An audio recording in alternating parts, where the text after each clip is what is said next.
L'image du jour, eh bien, c'est le nouveau maillot 2013-2014 de l'UBB. L'équipe de rugbymen change de look. Leur nouvelle couleur, le bleu et le bordeaux. L'ancien maillot avait 7 ans d'existence. Le nombre de radars feux rouges a augmenté en France selon le magazine Auto Plus. En Gironde, c'est la même histoire, mais pour autant, les flashs sont peu nombreux. Grève dans les aéroports ce mardi. À Bordeaux, on a recensé de fortes perturbations. 63 vols ont été annulés. Journée nationale de destruction des contrefaçons saisies, c'était aujourd'hui. La douane bordelaise a détruit près de 20 000 articles en tout genre. Et pour la tendance météo de demain, eh bien, il fera beau et chaud sur tout le territoire. Côté température, on attend 28 degrés.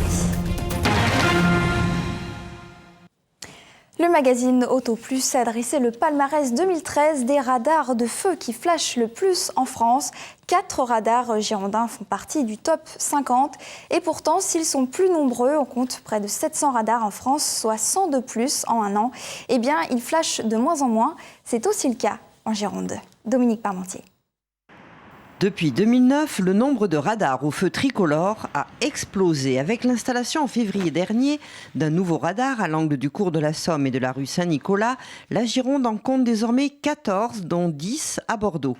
Celui qui flash le plus est l'un des plus anciens. Installé barrière d'Arès, il a flashé près de 7000 fois en 2012, soit 19 flashs par jour, ce qui le place au 22e rang du top 50 en France, établi par Auto Plus. Pourtant, à l'image de la tendance nationale, c'est 26% de moins qu'en 2011. Il faut dire que la plupart des automobilistes commencent à se méfier et à lever le pied. Vous saviez qu'il y a un flash? Tout à fait. Vous avez vu vous arrêter au vert, vous avez eu peur de passer au orange? Absolument, parce que je ne sais pas s'il va se déclencher malgré tout. Et puis de toute façon, il faut s'arrêter avant, donc... Donc ça marche? Tout à fait. Est-ce que vous savez qu'il y a un flash ici? Oui. Oui? Oui, parce qu'il m'a bipé. Vous avez eu de la chance, je crois, parce qu'il y a un flash ici. Oui, tout à fait, on le sait, oui. Mais j'ai vu le feu orange se mettre, donc je me suis arrêté. Qu'est-ce que vous en pensez? C'est de l'arnaque. C'est bien parce qu'au moins on reste à 50. C'est important pour limiter les accidents. Parmi les radars les plus productifs en Gironde, ceux de Mérignac, installés depuis 2011 sur l'axe de l'aéroport, placés 28e et 36e par Auto Plus, avec respectivement 17 et 14 flashs par jour, 14 également pour celui du cours du Médoc. On est loin du record parisien du boulevard de la Chapelle, 105 flashs par jour en 2012. On reste sur les routes avec le nombre de tués en ce début d'année 2013 en Gironde. Eh bien, il a diminué grâce notamment à la multiplication des opérations de contrôle d'infraction. Ainsi, par rapport à 2012, on constate un recul du nombre d'accidents de 14,12%, une diminution du nombre de blessés aussi de 17,32% et une baisse du nombre de morts donc de 31,82%. Un bilan positif donc pour la région. C'est une semaine de grève dans les transports à laquelle nous avons affaire. Perturbation à l'aéroport Bordeaux-Mérignac ce mardi suite au préavis de grève des contrôleurs aériens. Les vols ont été réduits de moitié. À Bordeaux, une 60aine de vols ont été annulés aujourd'hui. On a noté aussi des retards de plus d'1 heure sur les lignes Paris et Lyon. Pour autant, les passagers sont restés plutôt calmes. Moi, je ne suis pas concerné. J'espère que ça ne change pas. Pour l'instant, c'est pas annulé. Et donc, j'espère bien rentrer chez moi. Je ne m'attendais pas à ce qu'il y ait une grève ici. On a vu que notre avion était annulé comme beaucoup d'autres. L'aéroport est vide et on ne nous donne aucune information. Sur Volotea, qui est une compagnie low cost, et bon, j'ai été averti en temps et en heure, il n'y a que 2 vols de supprimés et pas ceux-là. Moi j'ai mon vol aller qui a été décalé de 2 heures. Et mon vol retour a été annulé. Enfin, c'est moi qui me suis débrouillé avec appeler les compagnies aériennes et voir les solutions qui étaient possibles. Et sachez que le préavis de grève du jeudi 13 juin a été levé par les contrôleurs aériens. Les cheminots de la SNCF, eux aussi en grève dès demain à partir de 20h et ce jusqu'à jeudi à l'appel de 4 syndicats, FO, CGT, UNSA et CFDT. Ils protestent contre la politique menée dans l'entreprise, une politique qui aurait un impact négatif sur leurs conditions de travail. Ils réclament donc aujourd'hui une meilleure organisation de la SNCF. Et ça fait plusieurs années que l'entreprise publique a privilégié les orientations financières à la réponse aux besoins à la fois des usagers et donc par conséquence aux conditions de travail des cheminots. À ce titre-là, on a des suppressions massives d'emplois d'année en année. Pour preuve, cette année, encore 1800 suppressions d'emplois sont prévues dans l'entreprise publique. Ce qui met en évidence, c'est que derrière, les conditions de transport des usagers se dégradent considérablement et par conséquent, les conditions des cheminots se dégradent aussi. On a une montée de la précarité des emplois précaires au sein de l'entreprise qui ne permettent pas d'améliorer cette qualité. Voilà, et pour tous les renseignements sur les grandes lignes, eh bien, un numéro vert est mis en place, le 3635. Le magasin Virgin Megastore à Bordeaux est proche de la fin. 2 offres de reprise de l'enseigne de la place Gambetta ont été rejetées hier. Elles venaient de Cultura et de Vivarte. Le 17 juin prochain, le tribunal de commerce examinera la liquidation judiciaire de l'enseigne bordelaise qui compte donc 33 salariés. Social toujours, le magasin Oxbow supprime les 2/3 de son effectif à Mérignac. La direction l'a annoncé hier.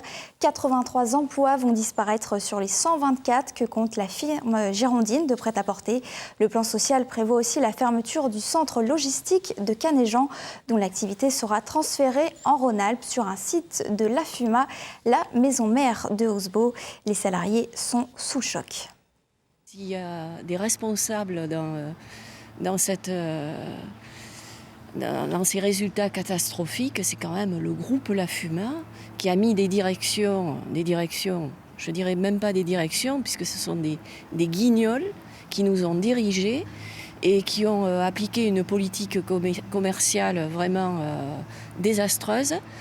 Une politique commerciale qui accordait des remises gigantesques à la grande distribution, qui ont fait chuter nos marges et qui nous ont conduit à la situation qu'on connaît actuellement. On ne s'attendait pas à une mesure d'une telle ampleur.